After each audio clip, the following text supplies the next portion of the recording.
Pada awal 1960-an, dunia balap mobil di Jepang masih berada dalam tahap awal perkembangannya. Sebelum Grand Prix Jepang pertama diadakan di sirkuit Suzuka pada 3-4 Mei 1963, Jepang belum memiliki ajang balap mobil resmi. Meskipun pada era Taisho sempat berdiri Japan Automobile Racing Club yang menggelar balapan di tepi Sungai Tama, Tokyo, balapan mobil tetap tidak berkembang secara signifikan. Pasca perang, kompetisi balap lebih didominasi oleh sepeda motor.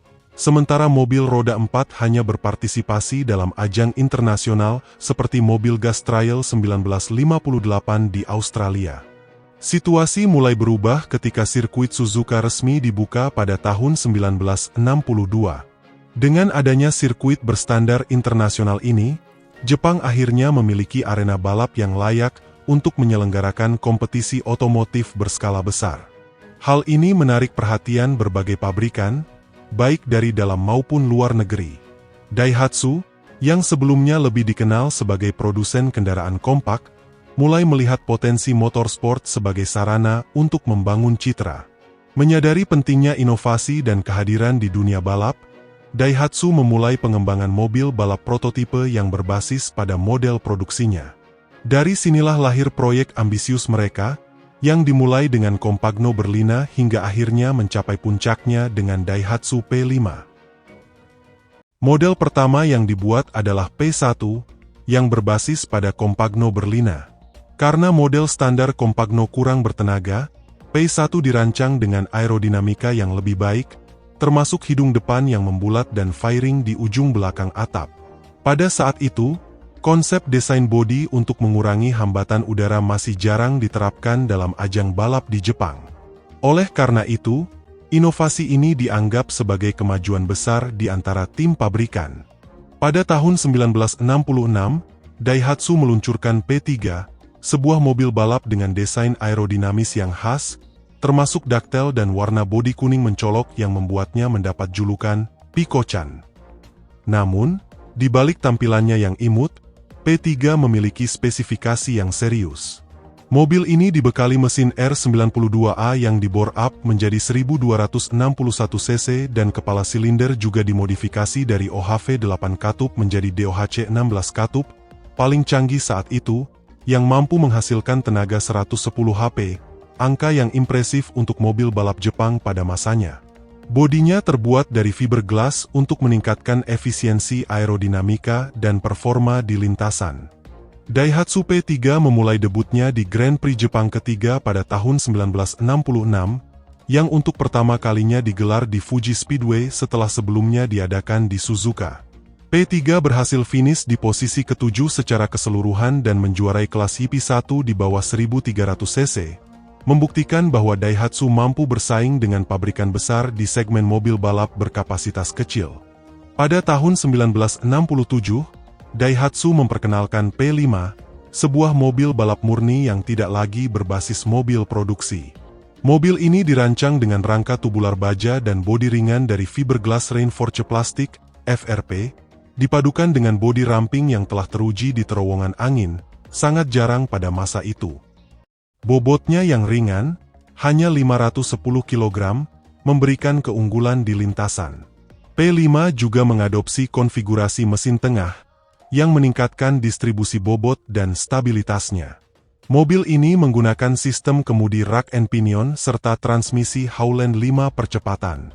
Dari segi suspensi, P5 mengandalkan desain double wishbone di bagian depan dan pengaturan four-link di bagian belakang.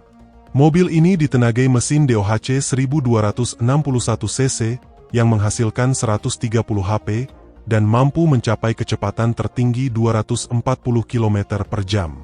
Daihatsu mengembangkan P5 untuk bersaing di ajang Grand Prix Jepang keempat pada tahun 1967. Namun, sebelum balapan dimulai, penyelenggara menerapkan aturan baru. Untuk mencegah perbedaan performa yang terlalu besar di lintasan, mobil yang mencatat waktu lebih lambat dari 2 menit 20 detik dalam kualifikasi akan didiskualifikasi.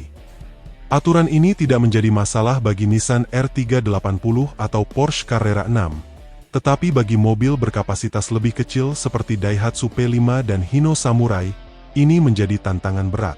Sayangnya, P5 gagal lolos kualifikasi, hanya terpaut 0,6 detik dari batas waktu yang ditentukan. Tidak menyerah, Daihatsu melakukan pengembangan lebih lanjut untuk Grand Prix Jepang 1968. Daihatsu meningkatkan kapasitas silinder menjadi 1298 cc dan menambahkan dua karburator Mikuni Soles baru yang menghasilkan tenaga 140 HP pada 8000 rpm serta torsi 127 Newton pada 7000 rpm. Sasis juga dibuat lebih ringan dan lebih kaku dengan menggunakan pipa baja berdinding tipis yang disusun secara presisi untuk meningkatkan rigiditas struktural. Lebar trek roda ditingkatkan 70 mm di bagian depan dan belakang, meningkatkan stabilitas saat melaju di lintasan lurus. 4 unit P5 turun ke lintasan dan berhasil mencatat waktu kualifikasi 2 menit 9,2 detik, jauh lebih cepat dari batas sebelumnya. Mobil ini bersaing dengan Toyota Seven, Nissan R381, Lola T70, dan Porsche Carrera 6. Pada balapan tersebut, P5 bernomor 15, yang dikendarai Takao Yoshida, berhasil finish di posisi ke-10 secara keseluruhan. Meskipun tidak bisa bersaing untuk gelar juara di kasta tertinggi, P5 tampil dominan di kelas IP1 Sport di bawah 1300 cc dan meraih kemenangan di kategori tersebut. Diikuti oleh Makranta, mobil berbasis Honda S800 yang dikembangkan oleh Dom di Kyoto di posisi kedua. Sedangkan mobil P5 lainnya mengamankan posisi ketiga hingga kelima. Meskipun P5 meraih banyak kemenangan di kelasnya, Daihatsu memutuskan untuk menarik diri dari dunia balap pada tahun 1969. Semakin eratnya kemitraan dengan Toyota membuat Daihatsu lebih fokus pada produksi mobil penumpang.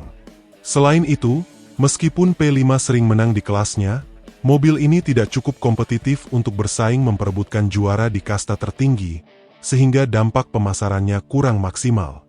Kurangnya sponsor dan dukungan finansial juga membuat Daihatsu kesulitan bersaing dengan pabrikan besar yang memiliki sumber daya lebih. Meskipun kini Daihatsu lebih dikenal sebagai produsen mobil penumpang, terutama K-Car, lebih dari 50 tahun yang lalu mereka pernah terlibat dalam dunia balap dengan proyek ambisiusnya, termasuk Daihatsu P5. Mobil ini menunjukkan potensi luar biasa di ajang balap Jepang, dengan pencapaian terbaiknya finish di posisi kedua pada Suzuka 1000 km 1969. Sayangnya, perlombaan tersebut menjadi yang terakhir bagi Daihatsu sebagai tim pabrikan, menandai berakhirnya era balap mereka. Meski demikian, warisan P5 tidak hilang begitu saja. Mobil ini masih disimpan dengan baik di dalam Daihatsu, menjadi simbol inovasi dan keberanian merek ini dalam menjajal dunia motorsport. Keberadaan P5 juga menjadi pengingat bahwa Daihatsu pernah bersaing di panggung balap bersama pabrikan besar lainnya, menunjukkan bahwa bahkan produsen mobil keluarga pun mampu mencetak sejarah di dunia otomotif.